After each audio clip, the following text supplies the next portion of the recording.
এই মেয়েটার মনে হতো যতদিন পর্যন্ত তার চুল সোজা না হবে ততদিন তার ক্রাশ কখনোই তার দিকে নজর দেবে না। তাই সে যে কোনো ভাবে তার কোকড়ানো চুল সোজা করতে চাইতো। সে অনেক চেষ্টা করেছিল কিন্তু তবুও তার চুল সোজা হচ্ছিল না। একদিন সে যখন ক্লাসে বসেছিল তখন তার এক বান্ধবী এসে বলল লুসি তার চুল সোজা করে ফেলেছে। এটা শুনেই মেয়েটা দৌড়ে লুসির ক্লাসে চলে যায়। লুসির সোজা চুল দেখে সে অবাক হয়ে যায়। লুসি হাসতে হাসতে বলে, আমি শহরের নাম্বার 1 সেলুন থেকে চুল স্ট্রেট করিয়েছি। মেয়েটা সেলুনের ঠিকানা জিজ্ঞেস করে, কিন্তু যখন সে জানতে পারে সেখানে চুল স্ট্রেট করতে 2000 টাকা লাগে তখন সে হতবাক হয়ে যায়। বাড়ি গিয়ে সে তার সব সঞ্চয়ের টাকা বের করে, কিন্তু টাকা গুনে দেখে তার কাছে 1000 টাকাও পুরো হয়নি। তখন তার মনে হয় হয়তো তার চুল কোনোদিনই স্ট্রেট হবে না। একদিন হঠাৎ একটা অলৌকিক ঘটনা ঘটে। যেই সেলুন থেকে সে চুল স্ট্রেট করাতে চেয়েছিল সেটা তার এক ক্লাসমেটের মায়ের ছিল। পরের দিন সে তার সেই ক্লাসমেটের সঙ্গে সেলুনে যায়। ছেলেটির মা হেসে বলে, আমার ছেলের পা পুরোপুরি ঠিক না হওয়া পর্যন্ত তুমি যদি তার যত্ন নাও তাহলে আমি তোমার চুল ফ্রিতে স্ট্রেট করে দেব।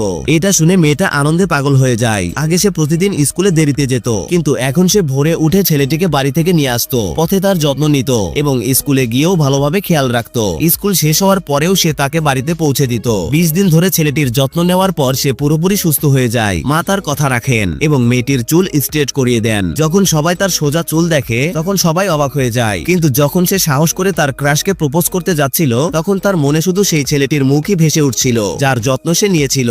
যত্ন নিতে নিতে সে আসলে তার প্রেমেই পড়ে গিয়েছিল। শেষ পর্যন্ত সে তার ক্রাশকে কিছু না বলেই সেখান থেকে চলে যায়।